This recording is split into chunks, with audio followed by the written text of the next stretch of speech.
Jadi di sini dapat kami jelaskan bahwa kita juga saya hanya berusaha mengingatkan bahwa untuk dari 11 bahan pangan pokok penting ya, yang dipegang oleh Bappenas, 2 komoditas yaitu daging dan telur ayam, kita sudah swasembada sejak 10 tahun yang lalu.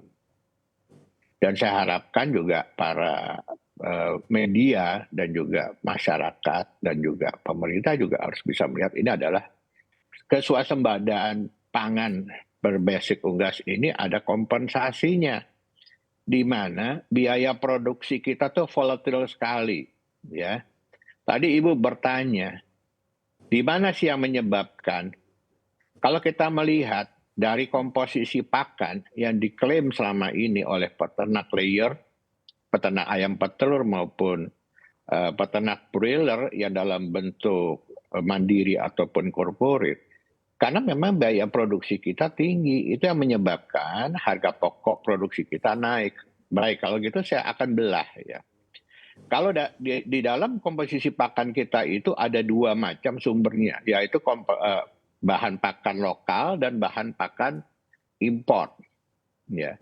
Kalau bahan pakan lokal sendiri kita pakai adalah jagung, ya, yang harga jagungnya sekarang berada di posisi 6.000. Sedangkan per badannya itu 4.500, itu udah ada kenaikan 1.500. Yang kedua, ya, CPO, crude palm oil, atau yang biasa kita bilang bahan baku minyak goreng. Itu juga kita pakai dalam komposisi pakan ayam kita. Nah, harga crude palm oil sendiri juga naik. Ya.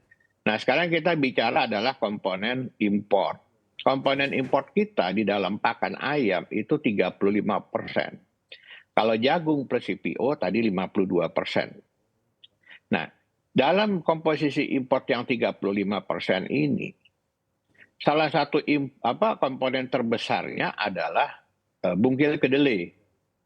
Bungkil kedelai itu linear sekali dengan harga dari kedelai sendiri. Kedelai naik, ya otomatis bungkil kedelai naik. Ya.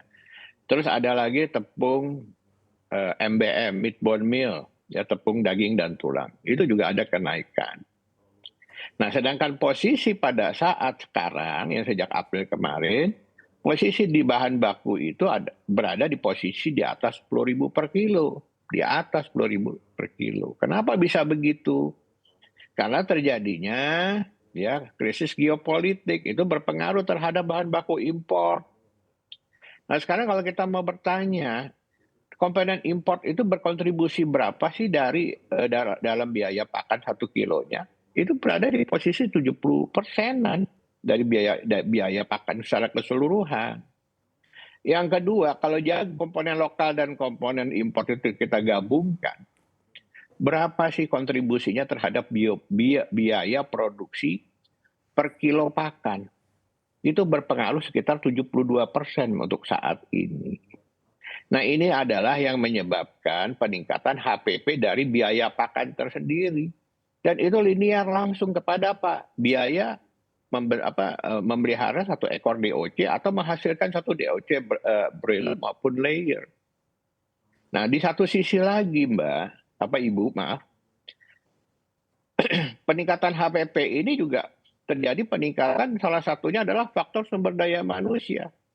Overhead cost kita kan setiap tahun naik. Karena tuntutan dari itu adalah dari buruh itu UMR tiap tahun kan naik.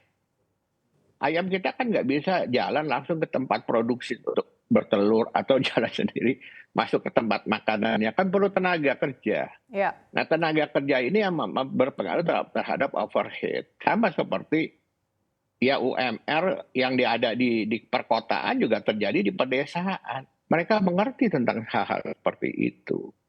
Nah, inilah yang menyebabkan ada kenaikan-kenaikan ya di tingkat produksi sendiri.